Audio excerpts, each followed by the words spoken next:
Hi friends, எல்லோரும் எப்படி இருக்கீங்க? வாங்க எங்கள் ஊர் சந்தைக்கு போகலாமா? எப்போவுமே காய்கறி வாங்கிட்டு வந்து ஸ்டோர் பண்ணுறதா காமிச்சிருக்கேன். இன்றைக்கி சந்தையில் காய்கறி வாங்குறத காமிச்சிருக்கேன்.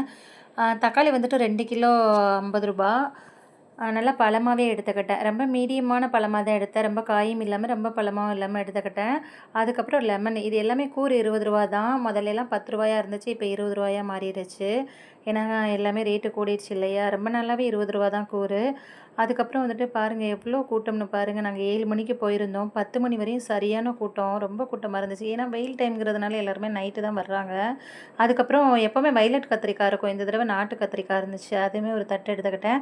ஃப்ரூட்ஸ் வந்துட்டு நான் மாம்பழமும் திராட்சை பழம் தான் வாங்கிக்கிட்டேன். ஏன்னா நிறையா வாங்கி வச்சு சாப்பிட முடியல. சீக்கிரமாக கெட்டு போயிடுது அப்படிங்கிறதுனால தேவையப்போ பக்கத்தில் எங்களுக்கு ஃப்ரூட்ஸ் கடை இருக்குது. அதனால் அங்கேயே நான் கொடுத்து வாங்கிக்கிடுவேன். இந்த பாட்டி மாட்டை தான் நான் பழம் வாங்கினேன் 2 வாரமாக. மாம்பழம் நல்லா இனிச்சிச்சு. அதனால இந்த வாரமும் இவங்ககிட்டயே வாங்கிட்டேன். ஆனால் இந்த வாரம் வந்து கொஞ்சம் புளிப்பாக தான் இருந்துச்சு. ஏன்னா சீசன் முடிஞ்சிருச்சு அப்படிங்கிறதுனால. அப்புறம் பூண்டுமே 1/2 கிலோ வந்துட்டு ரூ. 100. மற்ற இடத்துலலாம் 120, 140 கிட்ட விற்றாங்க. நான் வந்துட்டு எல்லா இடத்துலையும் கேட்டு எங்கே கம்மியாக இருக்கோ அங்கே தான் வாங்குவேன். இது வந்துட்டு பெரிய பூசணிக்காய் ரூ. 20 தான். சின்ன பூசணிக்காயுமே மஞ்சள் பூசணிக்காயுமே ரூ. 20 தான். நான் சாம்பாருக்கு போட்டு வச்சுக்கிருவேன். நல்லாயிருக்கும். அதுக்கப்புறம் அதையுமே 2யுமே கட் பண்ணி கொடுங்கன்னு சொல்லிட்டு அதையுமே கட் பண்ணி வாங்கிக்கிட்டேன்.